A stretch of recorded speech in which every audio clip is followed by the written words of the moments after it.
আমরা দেখি এই সমাজে যারা শুধুমাত্র শিক্ষা অর্জন করে মেরুদণ্ডের নাম নিয়ে, তারা তাদের শিক্ষাকে পুঁজি করে এমন কোন দুর্নীতি নাই, ঘুষ নাই, চাঁদাবাজি নাই যেটা সমাজে করে না। যেই শিক্ষা মানুষকে দুর্নীতি করায়, যেই শিক্ষা মানুষকে চাঁদাবাজি করায়, যেই শিক্ষা মানুষকে ঘুষ খাওয়ায়, যেই শিক্ষা মানুষকে ভোট চুরি করায়, ওই শিক্ষা কখনো মেরুদণ্ড হতে পারে না, পারে না, পারে না।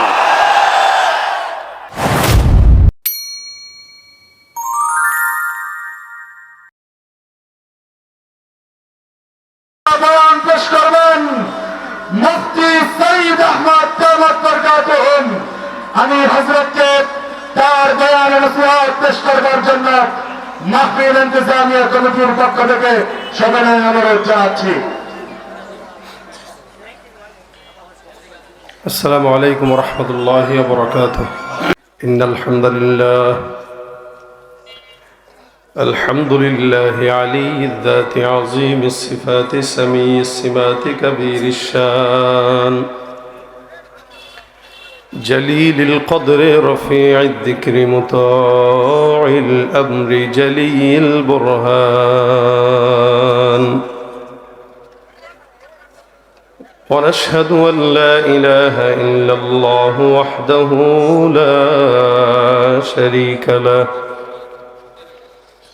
ونشهد أن سيدنا وسندنا وحبيبنا وحبيب ربنا وطبيبنا وطبيب قلوبنا ومولانا محمدا عبده ورسوله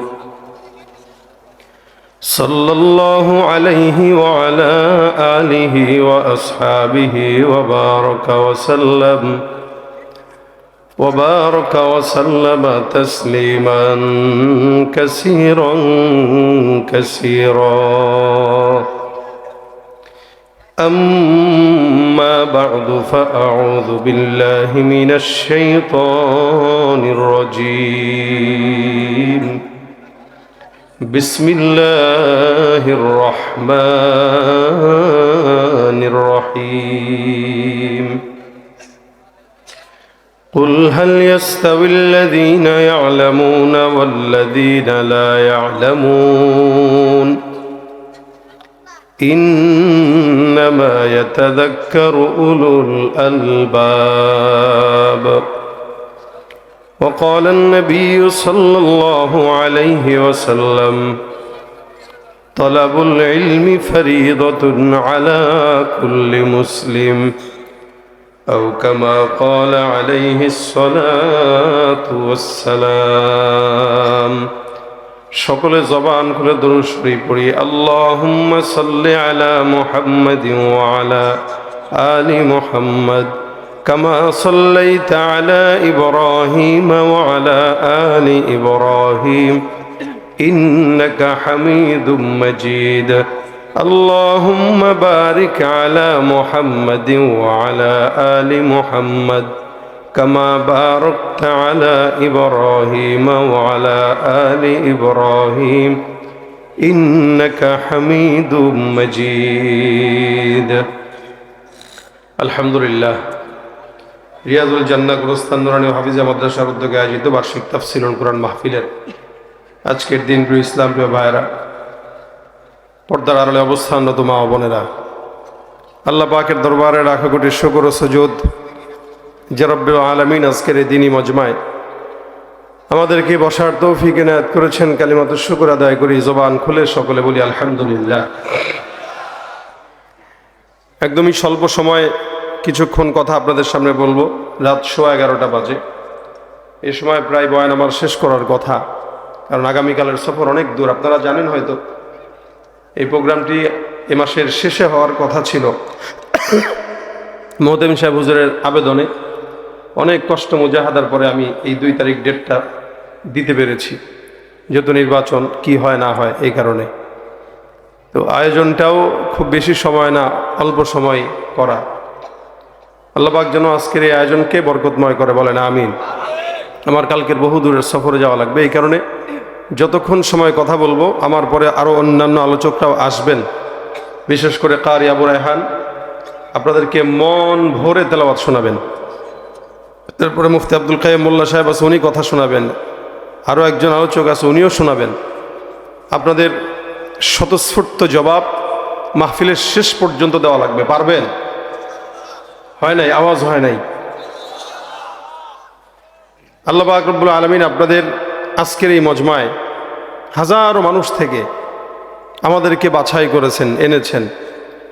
এটা একটা কোরআনের মজমা, দ্বীনি মজমা। এই জন্য কোনো হাসি তামাশা নয়। আমরা যতটুকু কথা শুনবো মনোযোগ দিয়ে এখান থেকে কিছু শেখার নিয়তে শুনবো ইনশাআল্লাহ। রাজি আছেন? কোনো আওয়াজ করা যাবে না, চুপচাপ যেটা বলি এটা শুনবেন। যারা দাঁড়িয়ে আছেন তারা জায়গায় জায়গায় বসে যাবেন, কেউ যেন দাঁড়িয়ে না থাকে। এই সাইডে এখনো দাঁড়ায় আছে বাচ্চা, বসো তোমরা। এ পাশে কিছু দাঁড়ায় আছে, বসতে হবে, সবাই বসে যান। এটা কোরআনের মজমা। কোরআনের মজমার দাম কম না বেশি বলেন তো? কতটুকু বেশি? এখন অনেক তো বললেন, এটার পরিসীমাটা কতটুকু বা কতটুকু ফায়দা? যেন হাদিসে আসছে, কেউ যদি দ্বীনি মজমায় কোনো দ্বীনি মুজাকারা করে, দ্বীনি মজমায় যদি কোনো দ্বীনি ইমানি ইলমি মুজাকারা করে, তাদারুসুল ইলমি সাআতাম মিনাল লাইলি খায়রুম মিন ইহইয়াহা। ইলমের দরস, ইলমি মুজাকারা, এটার দাম আল্লাহ পাকের কাছে এত বেশি, সারা রাত জেগে নফল ইবাদত করার চাইতেও 2-4 মিনিট যদি কেউ ইলমি মুজাকারা করে, আল্লাহর কাছে এটার দাম বেশি। মানে একজন আল্লাহর বান্দা সারা রাত নফল ইবাদত করতেছে, সারা রাত জিকির করতেছে, সারা রাত তাহাজ্জুদ পড়তেছে, আরেকজন 2-4 জনকে নিয়ে দ্বীনি কিছু মুজাকারা করতেছে, তো বলা হয় সারা রাত জেগে ওই নফল ইবাদতের চাইতে এই 5 মিনিটের দাম বেশি। সবাই বলেন নাই, ওই যে পিছনওয়ালারা বলে নাই। আওয়াজ হয় না কেন? কি কোথায় গেছেন আপনারা? জবান খুলে বলেন সুবহানাল্লাহ। আমি আগেই বলে দিচ্ছি, আপনাদের স্বতঃস্ফূর্ত জবাব আমাকে আমার আলোচনায় প্রাণবন্ততা এনে দিবে। আপনারা চুপ থাকবেন, আমিও চুপচাপ কথা বলে চলে যাব। আপনারা সজাগ থাকবেন, আমি আলোচনাও করব, ফাঁকে মন চাইলে 2-1টা গজল শোনায় দেব। এখন এটা সম্পূর্ণ আপনাদের উপর ভিত্তি করব। আপনারা শুনতে চাইলে আমি গাবো, আপনারা শুনতে না চাইলে চুপচাপ থাকবেন, আমি ওয়াজ করে চলে যাব। এখন কোনটা আপনারা চান সেটা আপনাদের কাছে রেখে দিলাম, বাস। আমার আর কোনো টেনশন নেই। তাহলে সারা রাত জেগে নফল ইবাদতের চাইতে 2-4 মিনিট ইবাদতের আমলের ইলমি মুজাকারার দাম কম না বেশি? এখন বলেন সুবহানাল্লাহ। তার মানে গজলও শুনতে চান, তাই না? ইনশাআল্লাহ হবে। এই আওয়াজটা আমি ট্রাই করব, দেখি আপনাদের 20-25 মিনিট এই আওয়াজটা থাকে কিনা। যদি থাকে তাহলে 20 মিনিট পরে যায় হবে। আর যদি এই 20-25 মিনিটে আপনারা আওয়াজ দিয়ে মাইক এবং প্যান্ডেল গরম করে ফেলেন, তাহলে এর ভিতরেই হয়ে যাবে ইনশাআল্লাহ। সুবহানাল্লাহ যে বললেন, এটা ফায়দার কথা বলি। হ্যাঁ, সুবহানাল্লাহ বলছেন তো আল্লাহর নবী সাল্লাল্লাহু আলাইহি ওয়াসাল্লাম বলেন, ইন্না ফিল জান্নাতি লাশাজারা। কেউ একবার সুবহানাল্লাহ বলবে তো আল্লাহ পাক তার জন্য জান্নাতে একটা গাছ লাগাই দিবে। এখন যারা বলেছেন তাদের জান্নাতে একটা গাছ অলরেডি লেগে গেছে, আরেকটা লেগে গেছে, সুবহান, আবারও লেগে গেছে, সুবহান। এভাবে যতদিন বলবেন, যতবার বলবেন, ততবার লাগবে কি লাগবে না? কোথায় লাগবে? কি লাগবে? কত বড়? নবী করিম সাল্লাল্লাহু আলাইহি ওয়াসাল্লাম বলেন, কেউ যদি একটা দ্রুতগামী ঘোড়া মিনিমাম যদি 500 বছরও দৌড়ায়, ওই গাছের গোড়া শেষ করতে পারবে না। আল্লাহু আকবার, আবার লেগে গেছে। দেখেন, আমি একবার আরবে মক্কা থেকে মদিনায় যাচ্ছিলাম। তো আপনারা জানেন যারা সৌদি গিয়েছেন, স্বাভাবিক একটা গাড়ি মিনিমাম 120 কিলোমিটার গতিতে চলে। 120 কিলোমিটার গতি, এর চেয়ে বেশি উঠাইলে ইঞ্জিন গরম হওয়ার সম্ভাবনা আছে। 170-80-তে গাড়ি চলতে পারে না, মিটার থাকে 180, চলতে পারে না। চললে ইঞ্জিন নষ্ট হয়ে যাওয়ার সম্ভাবনা আছে। আমি কিছুক্ষণ পর দেখলাম আমাদের বাসকে ওভারটেক করে একটা ঘোড়সওয়ারি চোখের পলকে আমাদের পাশ দিয়ে চলে গেল, ঘোড়া সওয়ার হয়ে চলে গেল। আমি হা করে তাকায় থাকলাম, কি দেখলাম? মুহূর্তের ভিতরে সামনে ধোঁয়া উড়িয়ে সে কোথায় দূরে হারিয়ে গেল। আমি অবাক হলাম, আমাদের গাড়ি চলছে 120 কিলোমিটার বেগে, এই ঘোড়ার কোনো ইঞ্জিন নাই, চোখের পলকে আমাদের পাস করে ফেললো। তার মানে মিনিমাম সে 200 কিলোর উপরে চলতেছে। এই জামানার ঘোড়ার যদি এই জোর হয়, তাহলে রসুলের জামানার ঘোড়ার কত জোর ছিল। আর জান্নাতের ঘোড়ার কত জোর থাকবে, যেই ঘোড়া 500 বছর দৌড়াইলেও আপনার গাছের ঘোড়া শেষ হবে না। জান্নাত চির সুখেরই ঘর, জান্নাত চির সুখেরই ঘর, ওগো জানতে যদি তুমি, মায়া ঘেরা রঙিন পৃথিবী নয়তো সুখের খনি। আল্লাহু আকবার, নারে তাকবীর। ও জান্নাতে গাছ চাইতো ইনশাআল্লাহ, আওয়াজ দিয়া সুবহানাল্লাহ আলহামদুলিল্লাহ আল্লাহু আকবার। আল্লাহ আমাদের আমলগুলো কবুল করে, বলেন আমিন। ভাইরা বলেন, দুনিয়াতে শিক্ষা ব্যবস্থা কয়টা? হ্যাঁ, দুইটা। একটা দ্বীনি আর একটা দুনিয়াবি, একটা জেনারেল আর একটা ইসলামী। এই দুইটা শিক্ষা ব্যবস্থা। যদি আমাদের দেশের স্কুল কলেজ ভার্সিটিগুলোতে লেখা থাকে শিক্ষা জাতির মেরুদণ্ড, দেখেন কিনা এটা? আচ্ছা বলেন তো, এই কথাটা কি সত্য? শিক্ষা কখনো জাতির মেরুদণ্ড, শুধু শিক্ষা এটা জাতির মেরুদণ্ড না, লেকিন কোরআনের শিক্ষা জাতির মেরুদণ্ড। কি বলেন? এই কথায় দ্বিমত আছে আপনাদের? কোন শিক্ষা মেরুদণ্ড বলেন আবার? কোরআনের শিক্ষা, ইসলামের শিক্ষা, কথা ঠিক কিনা? আমরা দেখি এই সমাজে যারা শুধুমাত্র শিক্ষা অর্জন করে মেরুদণ্ডের নাম নিয়ে, তারা তাদের শিক্ষাকে পুঁজি করে এমন কোন দুর্নীতি নাই, ঘুষ নাই, চাঁদাবাজি নাই যেটা সমাজে করে না। যেই শিক্ষা মানুষকে দুর্নীতি করায়, যেই শিক্ষা মানুষকে চাঁদাবাজি করায়, যেই শিক্ষা মানুষকে ঘুষ খাওয়ায়, যেই শিক্ষা মানুষকে ভোট চুরি করায়, ওই শিক্ষা কখনো মেরুদণ্ড হতে পারে না, পারে না, পারে না। শিক্ষা জাতির মেরুদণ্ড না কোরআনের শিক্ষা জাতির মেরুদণ্ড? শিক্ষা জাতির মেরুদণ্ড। এই জন্য তো দেখি বর্তমান সময় যে যত বড় শিক্ষিত তত বড় জানোয়ার। ও শিক্ষিত হয় বাটপার হওয়ার জন্য। কি হওয়ার জন্য হয়? জানে যে শিক্ষা অর্জন করলে বাট, ভাই চোরও এই চুরি করার আগে শিক্ষা অর্জন করে। মেরুদণ্ড? চুরি ভালো করতে পারলে মেরুদণ্ড হবে? দুর্নীতি যে যত বেশি করতে পারে তত মেরুদণ্ড রক্ষা করে নাকি? তাহলে শিক্ষা জাতির মেরুদণ্ড হতে পারে, আর কোরআনের শিক্ষা জাতির কি হয়? মেরুদণ্ড হয়। কোরআনের শিক্ষা অর্জন করলে মানুষ মানুষ হয়, আর শুধুমাত্র শিক্ষা অর্জন করলে জানোয়ার হয়। সবাই হয় এরকম নয়, তবে হ্যাঁ, কোরআনের শিক্ষা ছাড়া যে শিক্ষায় আছে ওই শিক্ষার কোনো ফায়দা নেই। কেন? অঙ্ক পড়লেন, ইংরেজি পড়লেন, বাংলা পড়লেন, ভূগোল পড়লেন, ইতিহাস পড়লেন, যাই মন চায় পড়লেন, বলেন তো কোনো সওয়াব আছে? 10 নেকি হয়। কিন্তু কোরআনের একটা অক্ষর পড়বেন, বুঝেন না বুঝেন, কয় নাকি? আচ্ছা, বাংলা বই ধরতে গেলে ওযু লাগে, পবিত্রতা লাগে। কোরআন ধরতে গেলে কি লাগে?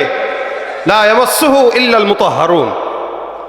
আল্লাহ পাক বলেন এটা পবিত্রতা ছাড়া ধরা যাবে।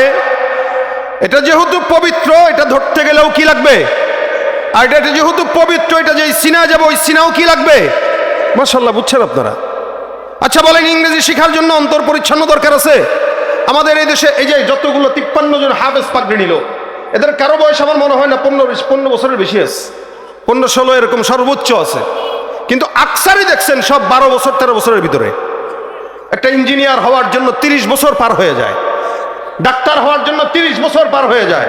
এই 30 বছরে সে প্রেম করে না? শুধু করেনি, 30 বছরে 15-30টা পাল্টা ভালো হয়ে গেছে। এরপরেও কি ডাক্তার হইতে পারে না? কথা কয়টা পারে তো? কোনো ঝামেলা হয়? ইঞ্জিনিয়ার হইতে হইতে অনেক কাম করে, এরপরেও হয় কি হয় না? কিন্তু আপনারা দেখান তো কোন ছেলে 30 বছরে হাফেজ হয়েছে? সব 10 থেকে 12 বছরের ভিতরে হয়। কেন?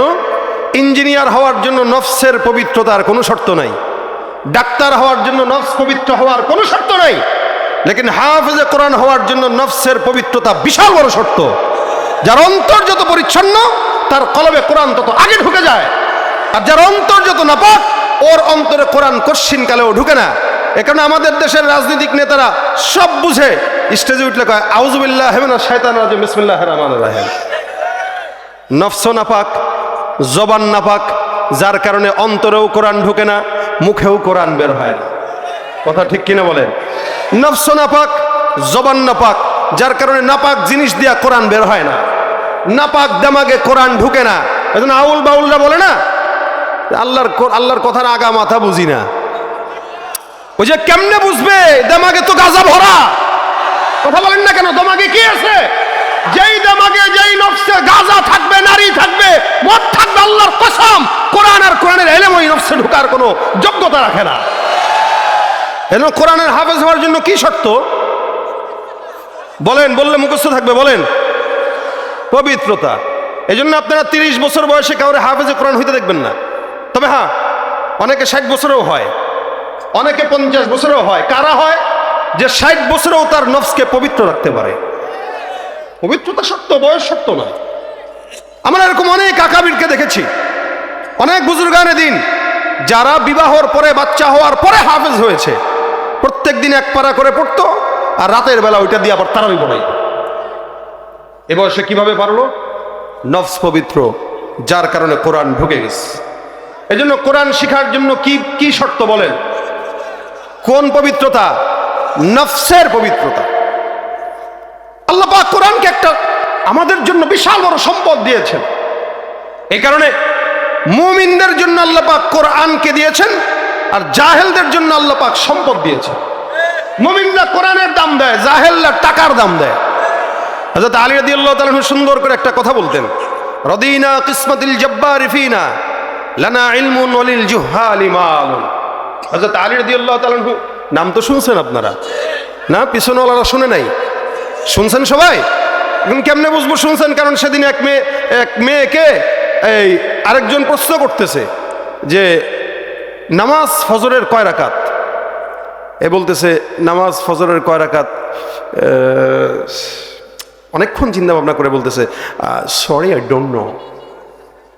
কথা বোঝেন না আপনারা? সরি আমি জানি না। তার মানে মা বাবা জিন্দেগি তো পশ্চিম দিকে ফিরে সেজদা দেয় নাই।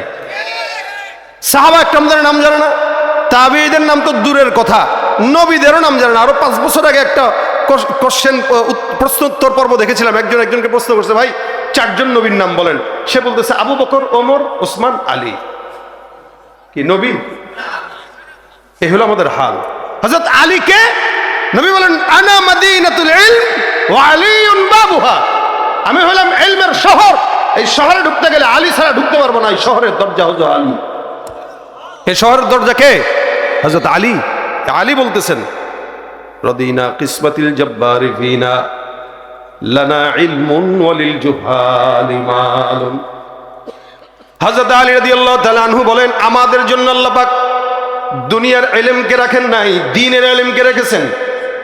আমাদের জন্য আল্লাহ পাক যেই বন্টন করেছেন, এই বন্টনে আমরা সন্তুষ্ট। আল্লাহ পাক রব্বুল আলামিন আমাদের জন্য, মুমিনের জন্য দ্বীনের ইলম বন্টন করে দিয়েছেন।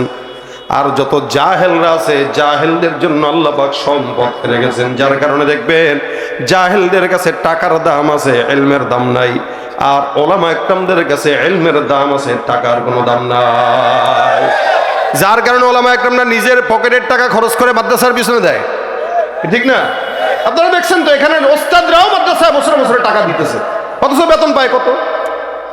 লানা ইলমুন ওয়ালিল জুহালি মালুন। আমাদের জন্য ইলম, তাদের জন্য কি? কথা বুঝে না? সম্পদ। এখন আরেকটু বলেন, মুমিনদের জন্য ইলম, জাহেলদের জন্য মাল। বলেন মুমিনদের জন্য কি আর জাহেলদের জন্য কি? এই কারণে দেখবেন নির্বাচন আসছে তো, অনেক জাহেলদেরকে 100 টাকা দিয়ে নিজের মাথা বিক্রি করে দিবে। ওর কাছে এলিমের দাম নাই, ওর কাছে জাহেল তো টাকার দাম। আবার কারো কাছে 100 টাকারও দাম নাই, 1 কাপ চা দিলেই তারা কিনতে পাওয়া যায়। কথা ঠিক কিনা ভাই? বলেন তো, এই দেশে ছাগল বিক্রি হয় না? ছাগল হয়তো বিক্রি কয় টাকা? 10,000 টাকার নিচে তো আমার মনে হয় না উপযুক্ত ছাগল পাওয়া যায়। 10,000 টাকা মিনিমাম লাগে না? একটা ছাগলের জন্য 10,000 টাকা লাগে। একটা গরু কিনতে কয় টাকা লাগে? 60-70 হাজার, 1 লাখ, বেশিও আছে।